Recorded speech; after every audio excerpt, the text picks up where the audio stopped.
में तो हमको उठाए, घर में आग लग गई। हम देखे, हमने नहीं डकैत है, काट रहा है। हमारे वाइफ को लोग थोड़ा आगे जाके पकड़ लिया और वापस ले आया झोटा पकड़ के खींच कर। उसको बोले फायर करो तो वो भाग के एक जगह लुक गया। मेरे सामने दरोगा को फोन किया, दरोगा बोला हम तुरंत आ रहे हैं। 1 घंटा 22 मिनट के बाद दरोगा आया। हम बोले बड़ा बाबू फायर कीजिए, भाग जाएगा, मारिए इसको। तो जब भागने लगा तो पीठ के बल पर भी दरोगा उस पर फायर नहीं किया। आया तो हमसे पूछता है क्या ले गया और कितना का ले गया। डकैत को भागते हुए लोग देख रहा है, खेत में भाग रहा है। कहता बड़ा बाबू चलिए बंद करके दौड़िए, फायर करते हुए दौड़िए, पकड़ा जाएगा। लेकिन बड़ा बाबू नहीं गया, न किसी स्टाफ को जाने दिया। दरोगा झूठ बोल रहा है, दरोगा झूठ बोल रहा है। 1:10-15 के आसपास हमारे सामने होमगार्ड जवान फोन किया। 2:22 पर दरोगा आया। दरोगा आने के बाद भी डकैत मौजूद था। जब डकैत को भागे 15 मिनट हो गया, उसके बाद हमारे घर के पास आके हमारे घर के पास हमारे फायरिंग किया। अगर दरोगा जो खाली एक फायर कर देता, तो एक ठोक तो हम पकड़ लेते। 10-12 बम वो फोड़ चुका था, 5-6 राउंड हम पर फायरिंग कर चुका था वो। उसके पास हथियार बचा नहीं था। अपने गेट का ताला बंद करके सब देख रहे थे। वहाँ पर कोई ग्रिल में आकर, कोई किमारी के पास आकर, लेकिन आया निकला एक भी नहीं। डीएसपी को सब बात बता दिए हैं हम कि किसका हाथ है, कौन करवाया है, कितना का सामान लेगा, जो हमसे पैसा उतना हम अपना कमीशन ले लें। 2 रोज के अंदर जा रहे हैं, यहाँ से बंद करके जा रहे हैं और हम कुछ दिन के बाद ग्राहक आकर बेच लेंगे। पुलिस भक्षक बन जाए, रक्षक है पुलिस। अब पुलिस घर में डकैती कराने लगे तो यहाँ रह के क्या करेंगे? चले जाएंगे यहाँ से। डकैती करवावे पुलिस, खूब पैसा कमा ले वो डकैती करवा के, उसका भी बाल बच्चा है। प्रशासन के सामने में ऐसा कांड हो गया और प्रशासन मुंह देखती रह गई। नमस्कार, मिथिला प्रेस देख रहे हैं आप, और अभी हम लोग हैं मधुबनी जिला के लौकही थाना क्षेत्र अंतर्गत लौकही में। और मेरे पीछे आप एक ये भवन देखिए, और यहाँ पर में रात में भीषण डकैती हुई है। बताया जा रहा है कि लगभग दर्जन भर अपराधी यहाँ पर में आए थे, जो कि हथियार से लैस थे, बम से लैस थे, और दहशत फैलाते हुए यहाँ पर में लाखों की डकैती करके यहाँ पर गए हैं। और फिलहाल काफी सारे लोग यहाँ पर में हैं, पुलिस के पदाधिकारी यहाँ पर में आए हुए थे। लेकिन एक यहाँ पर में सवाल उठ रहा है, स्थानीय जो पुलिस है उसके खिलाफ सीधी नाराजगी यहाँ पर देखने को मिल रहा है। लोगों का साफ साफ कहना है कि पुलिस के रहते हुए जिस प्रकार से इस डकैती की घटना को अंजाम दिया गया और धुआं वाला बम फोड़ा जा रहा था, जर्दा बम जिसको कहते हैं, वो फोड़ा जा रहा था। लोग ऐसा कह रहे हैं कि पुलिस बगल में थी, लेकिन पुलिस रिटेलिएट नहीं कर पाई, पुलिस डिफेंस में लगी रही, जिसके कारण कि यहाँ पर यह घटना हुआ। और पूरे घटनाक्रम को जब हम देखेंगे, जो डकैत है कैसे इस घर में दाखिल हुए हैं, तो इतनी बात तो क्लियर है कि अगर बगैर जानकारी के इस घटना को अंजाम देना संभव नहीं था। क्योंकि एक जो दरवाजा है जिसका कि हैंडल को काटा गया है बाहर से, और बाहर वाले दरवाजे से लेकर भीतर वाला जो हैंडल है, दोनों के बीच में दूरी है वहां पे। लेकिन एक सटीक अंदाजा लगाना कि पीछे वाला जो छिटकिली है वो कहां है, उसी के रेशियो में उसको काटना। पीछे कोई सही ऐसा रास्ता नहीं है जिस रास्ते से डकैत इस घर में दाखिल हो सके। तो कहीं की पूरी प्लानिंग और सोची समझी साजिश के तहत यहाँ पर में डकैती की घटना को अंजाम दिया गया है। जो डीवीआर था सीसीटीवी कैमराज का, उसको भी चोर उखाड़ कर के ले गए। गिरिस्वामी के पिता को बताया जा रहा है कि बाहर निकाल करके बाकायदे पीटा गया, एक आतंक फैलाने की कोशिश की गई। और लोग ऐसा कह रहे हैं कि पुलिस को जब यहाँ जो लोकल में जो गार्ड यहाँ पर में ड्यूटी में था, उसके द्वारा पुलिस को पहले सूचना दी जाती है, लेकिन पुलिस के द्वारा फोन नहीं उठाया जाता। उसके बाद डायल 112 पर यहाँ पे फोन किया जाता है। उसके बाद वहां से पुलिस की टीम रिस्पॉन्स करती है। और जिस प्रकार से यह पूरा घटना हुआ है, 2 गेट को काटा गया है, सीढ़ी लगा करके बारी बारी से अपराधी नीचे आए हैं। उसके बाद बाकायदे पूरा दहशत फैलाया है, और एक व्यक्ति ने पूरे के पूरे सड़क को ब्लॉक कर रखा था। पुलिस को एक्शन में नहीं आने दिया जा रहा था, और उसके बाद बेखौफ तरीके से यहाँ पर में डकैती की गई। और कई सारे लोग यहाँ पर, हम पहले लोगों से बात करेंगे और आपको सुनवाएंगे कि पुलिस के अधिकारियों का क्या बयान है। एक तो आपने घिसा पीटा जवाब सुना ही होगा कि जल्द ही अपराधियों को पकड़ लिया जाएगा, जांच की जा रही है, दोषियों पर कार्रवाई की जाएगी, वगैरह वगैरह। लेकिन काफी सारे लोग हैं, आइए पहले लोगों से जानते हैं कि लोग इस घटना को कैसे देखते हैं, लोगों को इस घटना के बारे में क्या पता है। और फिर हम बात करेंगे कि पुलिस पदाधिकारी को लेकर के क्या एक रवैया यहाँ पर। आपका क्या नाम हुआ सर? मेरा राजकुमार गुप्ता। यहीं पे घर है जी, पुरानी बाजार। पुरानी बाजार। इस घटना के बारे में क्या जान रहे हैं आप? आज सुबह में हमको 5 बजे करीब मालूम में हुआ है। अच्छा। ये ऐसे मार्केट में भीम का घर के में डकैती हुआ है, जिसमें ढेर सारे डकैतों से आया हुआ था और बम बारूद आवाज़ भी मारा है। इसके बाद पुलिस भी आया, पुलिस को भी बम मारा है। इसके बाद तो लोग जो कह रहे हैं कि पुलिस आई तो पुलिस कुछ नहीं कर पाई, आपको इस बारे में क्या पता है? ये चीज़ हम नहीं बता सकते। क्या नाम हुआ? अमरेश गुप्ता। ये बताइए इस घर में जो घटना हुई है वो क्या घटना हुई है? एक 12 बजे 1 बजे के आसपास में घटना हुई, डकैती की घटना हुई है। अच्छा। और पुलिस को मैं फोन किया, उसका चौकीदार फोन किया पुलिस को, उसका कोई रिस्पॉन्स नहीं मिला। उसके बाद हमारे घर के लोग कुछ मिल करके 112 में डायल किया। डायल करने में रिस्पॉन्स लिया, कहा ठीक है मैं थाना को फोन करता हूँ और थाना आ जाएगा। बाद में थाना वाला भी नहीं आया, फिर थाना को फोन किया गया, उस रास्ते से आया, वहाँ बम चला, फिर थाना वाला वहाँ से रिटर्न चले गया। अच्छा। फिर दूसरी बार फिर थाना को फोन किया गया, फिर थाना आया, लेकिन थाना के सामने में अपराधी दोनों डकैत सामने में था। अच्छा। लेकिन थाना कुछ नहीं किया। हम यहाँ के पब्लिक के कहने के बावजूद भी थाना कोई रिस्पॉन्स नहीं लिया, जबकि थाना चाहता तो एट एन टाइम उसको पकड़ लेता या उसके पर कार्रवाई होती। ये थाना कुछ नहीं किया। ये पूरा जो घटना हुआ, इस घटना को आप कैसे देखते हैं? आपने क्या देखा, घटना कैसे होते हुए देखा? क्योंकि आपके भी दुकान में तोड़फोड़, क्योंकि हमारी दुकान में दवाई की है और यहाँ से अपराधी बाहर निकलकर 1-2 अपराधी हमारे दुकान का वो क्या कहते किवाड़ तोड़ करके गल्ला में जो पैसा रखा हुआ था, गल्ला में दुकान के अंदर घुसा और गल्ला से पैसा गल्ला लेकर ही वहाँ से गायब हो गया वो। अच्छा। जिसमें करीब 14,000 रुपया था मेरा। अच्छा, तो यानी पुलिस लगातार ये कहिए कि एक्शन जो प्रॉपर लेना चाहिए वो नहीं ले रहा। कोई एक्शन नहीं। बम जो फोड़ा जा रहा था उसके बारे में क्या कह रहे कि बम लगातार फोड़े जा रहा था और गाली भी दे रहा था गिरी स्वामी को, जिसके यहाँ डकैती हुई है। वो बेचारे बहुत परेशान थे, बहुत हल्ला भी किए, लेकिन कोई ये कहा जा रहा है कि गिरी स्वामी के जो पिता है, जो मेन भीमसेन, उनके पिता को घसीट के पीटा। हाँ, घसीटते हुए ले गया वहाँ तक। अच्छा। मेरे सामने हम लोग भी देखे हैं। गिरी स्वामी के पिता जो है सावरमल गिरिया, उसको बहुत बुरे थे, बेचारे बीमार थे, उसको घसीटते हुए ले गया वहाँ। अच्छा। उसके बाद उसके साथ भी बहुत अत्याचार हुआ, उसको भी बहुत मारपीट किया है। और भीमसेन जी कहाँ थे? भीमसेन जी तो भागे, आगे निकल के हल्ला करते हुए भागे सड़क पर, रोड पर कि डकैत आया, लेकिन कोई रिस्पॉन्स नहीं। थाना वाला को भी चारों तरफ से फोन किया, थाना कोई मतलब नहीं। जब दरोगा प्रशासन के सामने डकैत खड़ा है, प्रशासन कुछ नहीं कर रहा है।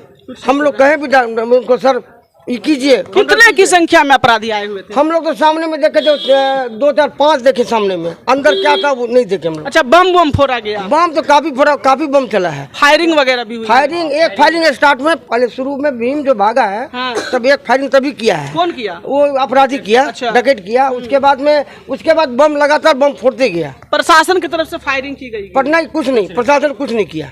प्रशासन कुछ नहीं, मुख्य दर्शक था प्रशासन। तो आप देख सकते हैं कि ये एक चश्मदीद है, इनके भी दुकान में चोरी की गई है, इनका भी दुकान का ताला तोड़ करके गल्ला में से पैसा निकाल लिया गया। और एक जो बात यहाँ पर में है कि पिछले बार भी यहाँ पर में एक डकैती की घटना को अंजाम दिया गया था और उसमें जो पीड़ित थे उनके बारे में ये जानकारी मिल रही है कि यहाँ से जमीन जायदाद बेच करके वो कहीं और जाने की तैयारी में जुट गए, क्योंकि उन्हें यहाँ पर सुरक्षा महसूस नहीं होता। और ये जो घर है जिसके यहाँ की अभी डकैती हुआ, के बारे में भी कहीं न कहीं ये जानकारी हमें मिल रही है कि ये भी यहाँ से पलायन करना चाहते हैं। और तमाम जो यहाँ के व्यापारी वर्ग के लोग हैं, पूरा बाजार बंद है सुबह से ही, और लोग साफ साफ कह रहे हैं कि जब तक यहाँ के थाना प्रभारी को सस्पेंड नहीं किया जाता है, मार्केट दोबारा नहीं खोला जाएगा। क्योंकि लोग ऐसा कह रहे हैं कि हम दिन भर में मेहनत करके सामान बेच करके 2 रुपये कमाते हैं और शाम को अपराधी आते हैं और बेखौफ तरीके से लूट कर चले जाते हैं। तो लोगों में काफी ज्यादा दहशत यहाँ पर में फैल चुका है, व्यापारी वर्ग के लोग खास करके। और ऐसा लोग कह रहे हैं कि यहाँ से पलायन कर जाएंगे, क्योंकि लौकी उनके लिए सुरक्षित नहीं है। बगल में इंडिया नेपाल का बॉर्डर है यहाँ पर भी, और जिस प्रकार की अपराधियों के द्वारा घटना को अंजाम दी गया, हालांकि पुलिस प्रशासन के जो अधिकारी हैं, जो यहाँ के थाना प्रभारी है, वो अपने बचाव में पूरा लगे हुए हैं।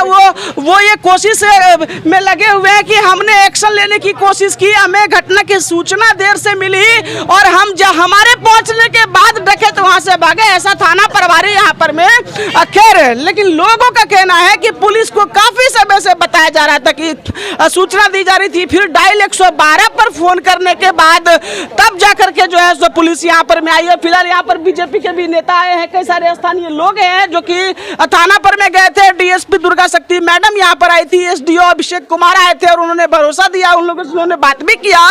लेकिन मेन एक सवाल है लॉ एंड ऑर्डर का, और यहाँ के एसएचओ के सस्पेंशन की लोग मांग कर रहे हैं कि उनको निलंबित किया जाए। बताइए पूरा जो घटना हुआ इसके बारे में आपको क्या जानकारी? सुबह 5:30 बजे सूचना मिली कि ऐसे ऐसे घटना है, तो हमने पुलिस महकमा को भी सूचित किया कि ऐसे ऐसे घटना है। और इसी संदर्भ में मैंने डीएसपी, एसडीओ के साथ थाना पर बैठ के आपके सामने सब बात को रखा हूँ कि ये फुलपरास अनुमंडल में जो भी घटना है डकैती का, वो चरम सीमा पर पहुंचा हुआ है। 6 महीना के अंदर में दर्जनों भर डकैती केस हुआ है और कितने मोटरसाइकिल का छीनते जो है सो 5 बजे शाम में NH पर हो रहा है। बहुत सारे अभी ये लूटपाट और ये क्राइम जो है अभी के समय में बहुत बढ़ गया है। उसी संदर्भ में हमने बोले कि वहाँ लॉ एंड ऑर्डर आप लोग नहीं संभालिएगा तो अभी व्यवसाय वर्ग में बहुत दहशत का माहौल फैला हुआ है और वहाँ व्यवसाय जो है सो अपना बिजनेस बंद करके पलायन की ओर मूवमेंट कर रहा है। एक सर यहाँ पे बताया जा रहा है कि डायल 112 को फोन किया गया, तब जाकर के पुलिस की टीम यहाँ पर रिस्पॉन्स पे आई। तो इतना बड़ा गैपिंग अगर होगा तो फिर तो पता नहीं कितनी लाशें बीत जाएंगी सर ऐसे। ये तो मैं पहले बोला कि यहाँ का प्रशासन का बहुत ही शिथिलता है। पिछले बार भी जो डकैती हुआ, यदि प्रशासन चाहता तो कुछ प्रशासन डकैत को पकड़ लेता, लेकिन ये तो एसएसबी का कमाल है कि एसएसबी ने पकड़ा तब डकैत पकड़ाया और उसका भी अभी तक पूरा उद्भेदन नहीं, क्रिमिनल भी पूरा नहीं पकड़ा रहा अभी तक। और एक कांड समाप्त नहीं हुआ कि दूसरा ये कांड हो गया। और कल के जैसे सिचुएशन मैं देखा हूँ और जिस तरह का सिचुएशन है, यदि पुलिस चाहता तो डकैत को घेरा जा सकता था, वहाँ इसको पकड़ा जा सकता था और पुलिस या दरोगा वहाँ थोड़ा तत्परता दिखलाता पुलिस प्रशासन तो डकैत यहाँ पकड़ा जाता, मारा जाता और रिकवरी भी हो जाता और इसका मनोबल टूटता। कहीं न कहीं यहाँ पुलिस का निष्क्रियता दिखलाता है जिससे कि डकैतों का, क्रिमिनलों का मनोबल बहुत ऊंचा बढ़ा हुआ है। जिस तरह का सिचुएशन स्पॉट बतला रहा है, ये साफ डिक्लियर है कि कैसे डकैती हुआ है, उसमें मैं कुछ बोलने की बात नहीं। आप भी देखे हैं और मैं भी जानता हूं कि 12 घंटा मोर देन इनफ है उस केस को उद्भेदन करने के लिए। ये लॉ एंड ऑर्डर का पूरा तरीके से विफलता है। और मैंने देखा वहां जब आप बात कर रहे थे डीएसपी मैडम से और एसडीओ साहब से, और जिस तरीके से यहाँ के थाना प्रभारी खुद को डिफेंस कर रहे थे, एक वाकया उन्होंने सुनाया। और एक चीज मैंने नोटिस किया है, लगातार जो 4-5 घटनाक्रम हुआ है, मैं आपको बता दूं कि एक फिक्स जो गिरोह है कि मतलब हम अपराधी को अगर नहीं पकड़ पा रहे तो कहीं भी डकैती हुआ। जिस तरीके से राजनीति में चल रहा है कि अगर बिहार में बीजेपी सरकार में नहीं और कोई घटना हो जाए तो बीजेपी पे निशाना साध लो, बीजेपी सरकार में है तो अदर पार्टी पे, से कि जो गिरोह के लोग नहीं पकड़े जा रहे, कहीं भी घटना हो तो सीधा उस गिरोह का नाम ले लेना और अब पुलिस के अधिकारी के द्वारा एक घिसा पिटा जवाब देना कि उद्भेदन कर लिया जाएगा, पकड़ लिया जाएगा, जांच चल रही है लेकिन अपराधी पकड़े नहीं जाते हैं, या फिर घटना ही क्यों हो जाती है। और पुलिस पदाधिकारी यहाँ के एसएचओ जैसे डिफेंस कर रहे हैं, एक तरफ उनके सस्पेंड करने की डिमांड उठ रही है और कई सारे संगीन वहाँ पर इल्जाम लगाए जा रहे थे। बाकायदे आप भी वहाँ पर में थे, आपने भी कई सारे एलिगेशंस लगाए हैं। तो अगर सर यही कंटिन्यूटी यहाँ पर है, क्योंकि अभी यहाँ पे ड्यूटी में भी उनको हटा दिया गया, यहाँ से एक दूसरे पदाधिकारी की डिमांड बाकायदे की गई और पिछले घटनाक्रम को भी आप देख रहे हैं, तो इस तरीके से कैसे चलेगा सर? लोग कह रहे कि हम जमीन बेच के चले जाएंगे यहाँ से। देखिए, सस्पेंड करना एक सलूशन नहीं है, हमें चाहिए सुरक्षा। पुलिस का कप्तान हमारे एसपी बैठे हुए हैं, इसका जिम्मेवारी है, अनुमंडल पुलिस पदाधिकारी है, इनका दायित्व है कि अपने इलाका में लॉ एंड ऑर्डर कैसे कंट्रोल हो और इस तरह का घटना नहीं हो, उनका सोचने के काम है। तो सरकार पर आरोप लगाएंगे ही नहीं, सही उसका जो उसके सपोर्ट में, जिसके सपोर्ट के बदौलत वो सरकार चला रहा है, सही बोलता है कि उनको अब संन्यास ले लेना चाहिए। बहुत बड़ा यहाँ पर एलिगेशन लगा रहे और लगातार जो घटना हो रहा है बिहार के विभिन्न हिस्सों में, ऐसे में सरकार पर सवाल उठाना भी लाजमी है। हम लोग के शांति व्यवस्था और जो हम लोग के सुरक्षा में जिसको तैनात किया गया है, वो आज हाथ खड़ा करके सिर्फ देख रहा है कि कब ये निकलेगा कि हम जो है तो फिर जो है घर के आगे में खड़े होंगे। ये सब अजीब लगा। कहीं ना कहीं जो है ये लोग पहले से इतना न थके हुए हैं अपने कार्यों में कि अब इनको जो है सो इस तरह की सुरक्षा से कोई वास्ता नहीं, सिर्फ जो है आमदनी के तरफ इनका नज़र जाता है और यही सिर्फ काम रह गया थाने का। बार बार अनुरोध किया गया, सर चलिए, ये सामने में जो बम से जो है वो हम लोग को डरा रहा है, कुछ नहीं है, ये खाली खाली धुआं है, मगर वो कुछ नहीं कर पाई, अपनी सुरक्षा में ही लगे रह गए, इनसे कुछ नहीं हुआ। हम लोग इस लाचार, इस जो है बेबस एसएचओ को लौकी को जब तक यहाँ से निलंबन नहीं होगा तब तक हम लोग शांति नहीं मिलेगी। निश्चित रूप से इनका निलंबन होना चाहिए। एक और चीज है कि स्मार्ट पुलिसिंग एक चीज होती है सर, कि स्मार्ट पुलिसिंग अगर है आपके पास तो आपको डिफेंस पता होता है, आपको अटैक पता होता है। कोई घटना हो तो आम आदमी तो चलिए सरेंडर बोल जाएगा कि अब हम डर गए, क्या करें नहीं करें, लेकिन आप पुलिस हैं, आपको एक खास प्रकार की ट्रेनिंग दी जाती है कि सिचुएशन से कैसे, इस घर में आतंकवादी घुस जाए तो कैसे करना है, चोर घुस जाए तो कैसे करते हैं। स्मार्ट पुलिसिंग बिहार में ही खत्म हो रहा है, बस सब क्या बोले कि बस खाने में और खिलाने में मस्त हो रहे हैं। बिल्कुल सही कहा आपने। और जिस लोकेशन में वो अपराधी जिस घर में घुसे थे और जिधर निकलने का रास्ता है और सही ढंग से रैकी किया जाता तो सारा गिरोह जो है सामने में आ खड़ा होता। घटनास्थल अगर आपको पता था तो आपको काउंटर पता होना चाहिए कि कहाँ से उसको घेर सकते हैं। हाँ, वो कुछ नहीं किया गया, एक जगह वो खड़े होकर के सिर्फ निकलने का जो है इंतजार कर रहे थे बस, और कुछ नहीं हो सका। बता दें आपको कि यहाँ के जो अनुमंडल पुलिस पदाधिकारी है मैडम दुर्गा शक्ति, वो अभी नई यहाँ पर आई है। हालांकि आते ही एक दो अचीवमेंट्स उनके हाथ जरूर लगे थे, लेकिन ये जो डकैती की घटना है कहीं न कहीं उनके लिए एक बहुत बड़ा चैलेंज है अपने आप में, कि आपके आते ही आपके अनुमंडल क्षेत्र में इतना बड़ा डकैती का कांड होता है। और ये कहीं कि अपराधियों ने कहीं न कहीं आपको ये वेलकम मैसेज दिया है कि आप यहाँ पर में आए हैं तो हम यहाँ पर इतने ऑलरेडी पहले से सक्रिय हैं कि हम लगातार डकैती कर लेंगे और आप हमारा कुछ भी नहीं कर पाएंगे। क्योंकि लगातार जो घटना हुआ है, चाहे वो लोखा के डकैती का मामला हो, सिसवार के डकैती का मामला हो, लोखी में इससे पहले डकैती का मामला हो, तो कुछ एक अपराधी भले पकड़े जाए लेकिन अपराध रुकता नहीं है। ये एक बड़ा मैटर है। तो कहीं न कहीं इस डीएसपी के लिए तेज तर्रार मानी जाती है मैडम दुर्गा शक्ति। तो देखना होगा कि वो सच में कुछ कार्रवाई भी कर पाती है या नहीं, और दोषी चाहे फिर पुलिस के पदाधिकारियों की अगर लापरवाही सामने आई हो तो निश्चित रूप से उस पर भी कार्रवाई होनी चाहिए। हालांकि यहाँ पर में दहशत है, मार्केट बंद है और लोग कह रहे हैं कि अगर इसी तरीके का रहेगा तो लोग यहाँ पर में कैसे रहेंगे, कैसे व्यवसाय कर पाएंगे। बताइए, घटना जो हुआ है आप लोगों में कितना खौफ है, जो भी जानकारी मिली उसके आधार पर, या फिर जो अगर आपने कुछ देखा हो तो उसके आधार पर? बहुत दुखद बात है, इस तरह की घटना नहीं होनी चाहिए। अच्छा, आए दिन इस तरह की घटना हो रही है, इससे पहले भी एक तरह का घटना हो चुका है, अभी करंट में इस तरह का हुआ है। जान माल का बहुत नुकसान है, आदमी को मारा पीटा जाता है, सामान जाता है चोरी जमारी, इसलिए और हम क्या कह सकते हैं। एक बात है कि जब ये बताया जा रहा है कि जिस घर में ये डकैती हुआ है तो इनका जो पिताजी है उनको भी घर से बाहर घसीट के मारा गया, पीटा गया, और खुद गिरी स्वामी जो भीमसेन नाम बताया जा रहा है वो भी बाहर में थे। तो जब पुलिस को पता चल गया कि फलाने बिल्डिंग में इस घर में डकैती हो रहा है तो क्यों उसको एक पुलिसिया तरीके से घेरने का प्रयास नहीं किया गया कि पूरा घटना होता गया और अपराधी पकड़ में नहीं आए? अपराधी कैसे पकड़ में आएंगे जब प्रशासन अगर एक्टिव नहीं रहेगा, अगर उस पर कार्रवाई नहीं करेगा, चाहे उसमें देख रेख नहीं करेगा तो कैसे होगा? वो सामने में यहाँ की पब्लिक क्या चाह रही है कि आप यहाँ पर क्या होना चाहिए? इसका उचित कार्रवाई हो प्लस उसको पकड़ के बताओ अच्छे से दंडित किया है। कारण कि डकैती तो बहुत सारा जगह देखे हुए हैं, लेकिन इस हिसाब से बर्बरता के साथ डकैती बहुत कम जगह होता है। जो एक वृद्ध आदमी के साथ मतलब घसीट के उसको रोड पे ले जाया गया, वो समझिए अभी यहाँ के युवा में आक्रोश है पूरा। और प्रशासन का फेल्यूर देखते, जो प्रशासन सिर्फ डकैत सिर्फ 10 फीट 20 फीट दूरी पे है, फिर भी वो कुछ नहीं कर पाया। जबकि यहाँ के पब्लिक द्वारा प्लस जिसके घर में डकैती है वो उससे अनुरोध कर रहा है, सर आप फायर कीजिए, देखिए वो फायर नहीं करके गाड़ी में जाके बैठ जा रहा है। अगर वो सिर्फ गाड़ी आगे बढ़ा देता तो वहाँ पे डकैत चप सकता था वहाँ पे।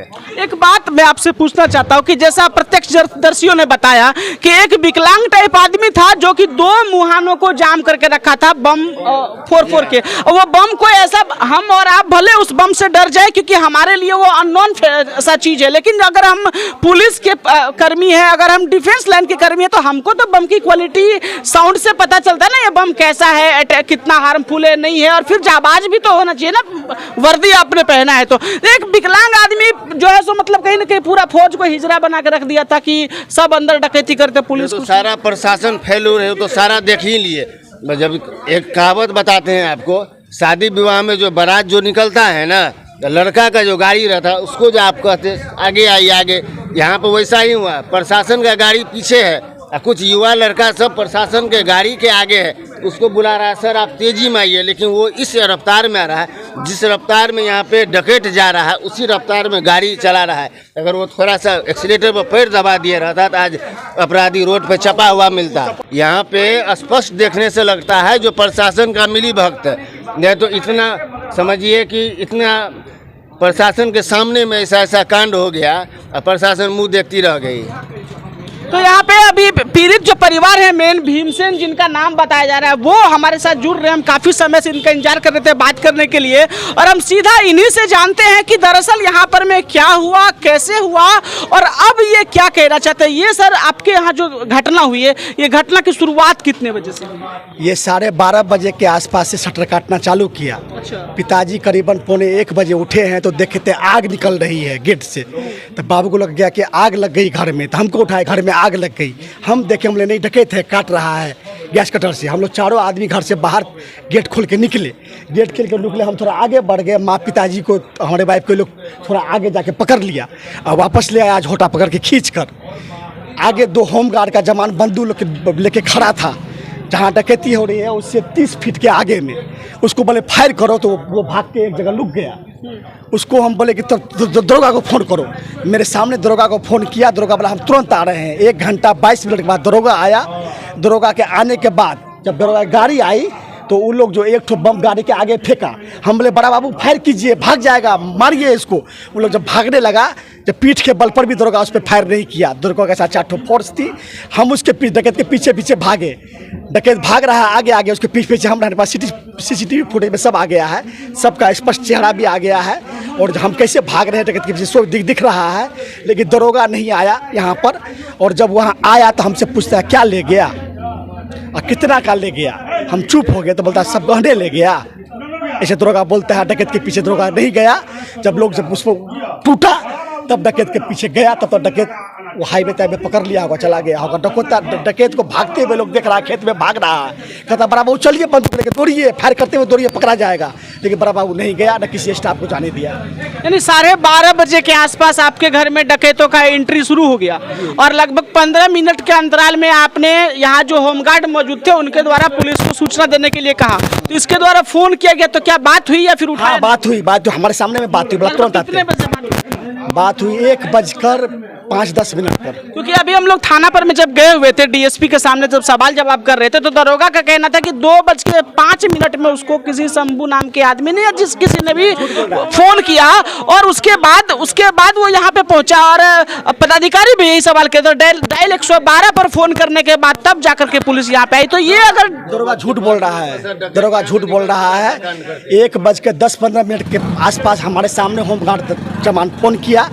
दरोगा बोला आ रहे हैं। 2:22 पर दरोगा आया। दरोगा आने के बाद भी डकैत मौजूद था। उसके गाड़ी के पास बम फोड़ा है लेकिन दरोगा पिस्टल पे अपना हाथ भी नहीं दिया, अपने पिस्टल पर हाथ तक नहीं दिया। पुलिस कह रही कि हमने 1 राउंड हवाई फायर किया था। जब डकैत भाग गया यहाँ से तो मेरे घर के पास आकर यहाँ पर जब डकैत को भागे 15 मिनट हो गया, उसके बाद हमारे घर के पास आके हमारे घर के पास हवाई फायरिंग किया। हमारे घर के पास आकर डकैत भाग गया उसके 15 मिनट के बाद। अच्छा, तो पुलिस जब यहाँ पर में आई और जैसा कि लोग कह रहे कि आपके पिताजी को बर्बरता से घसीट करके पीटा गया और बाकी लोग घर से निकल चुके थे बाहर, फिर जबरन उनको घर के अंदर ले गया, फिर भी आपने हिम्मत दिखाई और आप कहीं न कहीं लगातार उससे संवाद भी कर रहे थे और आप विरोध करने की कोशिश भी कर रहे थे। अगर पुलिस के द्वारा थोड़ा भी एक्शन लिया जाता है जैसा कि पब्लिक हम पकड़ लेते। अगर दरोगा जो खाली एक फायर कर देता तो एक ठोको तो हम पकड़ लेते। एक ठोको भाग रहा था वो तो जान बचा के भाग रहा था, एक को हम पकड़ लेते। पुलिस को उसके पास हिम्मत दिखाने का बस कोशिश करना था। उसके पास 10-12 बम वो फोड़ चुका था, 5-6 राउंड हम पर फायरिंग कर चुका था वो। उसके पास हथियार बचा नहीं था, उसके पास कोई हथियार नहीं बचा था फायरिंग करने के लिए। हम उसको पकाए तो हम तो देख रहे हैं उसका बम सटो हम फोड़वा रहे हैं, उससे गोली हम फोड़वा रहे हैं, उसको खत्म करवा रहे हैं। हम डकैत से 1.5 घंटा तक बातचीत करते रह गए। यानी आपने एक रणनीति के तहत कि किसी तरीके से अपराधियों के पास जो भी हथियार जैसा कुछ है अगर वो भी खत्म हो जाता है तो इस पर हम लोग अटैक करके उसको पकड़ सकते हैं। या समाज का कोई निकल जाता 4 लड़का भी बाहर तब भी वो पकड़ा जाता। नहीं तो दरोगा एक भी खाली फायर कर देता दरोगा, हम एक को दौड़ के पकड़ लेते। तो आप अकेले जिस समय में रोड पर मदद के लिए चिल्ला रहे थे और पुलिस मुख्य दर्शक बतिया के आसपास के लोग नहीं आए? कोई एक आदमी नहीं आया। अभी आपके दरवाजे पर पूरा भीड़ लगा। हाँ, अपने अपने घर से सब देख रहे थे, अपने अपने गेट का ताला बंद करके सब देख रहे थे। वहाँ पर कोई ग्रिल में आकर, कोई किमारी के पास आकर, लेकिन आया निकला एक भी नहीं। अच्छा, जिस प्रकार से ये घटना हुई है मैंने पीछे जाकर के देखा तो जो आपका जो 2 नंबर जो गेट है, एक तो पहला है, पहले के बाद एक और गेट है, 2 गेट लगा हुआ है। तो 2 नंबर जो आपका गेट है उसमें मैंने एक चीज़ नोटिस किया कि जो छिटकी है तो बाहर वाला छिटकी जिस हाइट पर है, पीछे वाला छिटकी उससे थोड़ा नीचे है ना। नॉर्मली कहीं पर भी छिटकी के जो लेंथ होती दोनों तरफ बराबर ही लोग लगाते हैं, इधर भी उसी जगह उस तरफ भी उसी जगह, लेकिन आपने उसको अलग अलग लगवाया, पीछे वाला नीचे है, आगे वाला ऊपर है। और सेकेंड गेट को जो काटा गया है वो बिल्कुल नीचे वहां से काटा गया जहां छिटकी लगी हुई है। इतना सटीक आइडिया सब ये तो हम बता नहीं सकते हैं। अब 4-5 दिन का फुटेज सीसीटीवी खंगालेंगे तब देखेंगे कौन है, क्योंकि तो जितने भी डकैत हैं 22-23 सबका फोटो आ चुका है और क्लियर फोटो आ चुका है, क्लियर पूरा साफ स्पष्ट फोटो आया हुआ है। क्योंकि एक चीज मैंने नोटिस किया कि जैसे किसी को पता था कि इस गेट से एक बीत नीचे में पीछे वाला गेट है, वो मेजरमेंट किसी ने पहले नोटिस कर लिया हो, रेकी कर लिया हो, तब जा करके उसको काटा। ऐसा हो सकता है। तो अभी पूरा जो ये घटनाक्रम हुआ तो आप क्या कह रहे हैं? पुलिस के लोग आए थे काफी समय तक, डीएसपी यहाँ का डीएसपी को सब बात बता दिए हैं हम कि किसका हाथ है, कौन करवाया है। उसको हम कहे डीएसपी साहब को उससे सख्ती से पूछताछ कीजिए, कौन कौन यहाँ का संलग्न है जो आपको मिलाया, दरोगा को यहाँ पर मिला के डकैती करवाया, वो सब दरोगा बता देगा, उससे सख्ती से पूछताछ होगी। पुलिस आई और आपसे कहती कि कितना का माल ले गया, कैश ले गया कि ज्वेलरी ले गया, मतलब क्या? यही है, इसीलिए दरोगा हमसे पूछा। डकैत को पकड़ने के अलावा, उस पर फायरिंग करने के अलावा, उसको पीछा करने के अलावा उसको ये चिंता थी कि कितना का सामान ले गया है, तो लापरवाही वाला बात। हाँ, कि कितना का सामान ले गया जो हमसे पैसा उतना हम अपना कमीशन ले लें। तो अभी सर लास्ट सवाल आपसे पूछना चाहिए, अभी एक और डकैती लोकी में हुई थी इससे पहले, और मुझे किसी ने बताया कि वो लोग यहाँ से जमीन जायदाद बेच करके जाने वाले हैं। हम 2 रोज के अंदर जा रहे हैं, यहाँ से बंद करके जा रहे हैं और हम कुछ दिन के बाद ग्राहक आएगा बेच लेंगे। तो आप देख सकते हैं कि पीड़ित व्यक्ति ये भीमसेन जी, और बहुत ही हिम्मत इन्होंने दिखाई, और इनका साफ साफ कहना है कि पुलिस अगर थोड़ा सा भी चाहती, हालांकि यहाँ पे अभी काफी सारी भीड़ है लोगों की, काफी सारे लोग यहाँ पर में हैं। जब पुलिस भक्षक बन जाए, रक्षक है पुलिस, अब पुलिस घर में डकैती कराने लगे तो यहाँ रह के क्या करेंगे? चले जाएंगे यहाँ से, डकैती करवावे पुलिस, खूब पैसा कमा ले वो डकैती करवा के। उसका भी बाल बच्चा है, उसको भी बेटी है, उसको भी बेटा है, उसका भी जमाई होगा, कल उसके भी घर में बहू आएगी, बहुत दुर्दशा होगा लोग का जो कम। हाँ, नहीं बोलिए। तो ये तकलीफ बयान कर रहे हैं, आप देख सकते हैं यहाँ पे। इसमें सीधा सीधा आप महसूस करते हैं कि इतना दिन के इनके दिल में कितना तकलीफ है। और जो घटना यहाँ पर हुई, निश्चित रूप से कि एक वृद्ध पिता जो कि बीमार चल रहे थे, उनके साथ में रोड पर में बुला करके हिंसा की गई। पुलिस की गाड़ी यहाँ पर में थी, लेकिन पुलिस कोई एक्शन नहीं ले पाई। आसपास के लोग थे जो कि मूक दर्शक बने, अपने अपने घरों से पूरा नजारा देख रहे थे कि कैसे यहाँ पर घटना को अंजाम दिया जाए, लेकिन मदद का एक हाथ आगे नहीं बढ़ा पाया कोई भी। और पुलिस अगर सच में चाहती, अभी पुलिस जिस तरीके से अपना बचाव कर रही है, पुलिस अगर हकीकत में चाहती तो निश्चित रूप से इस घटना का जो परिणाम है वो कुछ और हो सकता था। और ऐसी घटना लोखा में भी हुई थी डकैती के दौरान, जब पुलिस अगर चाहती तो परिणाम कुछ बदल सकता था। फिलहाल यहाँ पर काफी सारे लोग हैं और हम लगातार इस घटना पर नजर बनाए हुए हैं, और डीएसपी ने कहा है कि वो जल्द ही अपराधियों को पकड़ लेगी। लॉ एंड ऑर्डर के लिए यहाँ पर पुलिस की तैनाती की गई है। लोगों को भयमुक्त समाज यहाँ पर में कैसे मिले, भयमुक्त वातावरण, ताकि बाजार को दोबारा खोला जा सके, इसके लिए पुलिस आवश्यक पहल करेगी। लगातार इस घटना पर हम नजर बनाए हुए, जो भी अपडेट्स होगा वो आपको अब देंगे। फिलहाल ये काफी दुखद घटना यहाँ पर घट चुकी है। फिलहाल और भी खबरों के लिए आप बने रहिए हमारे साथ, आप देखते रहिए मिथिला प्रेस। जय हिंद, जय भारत।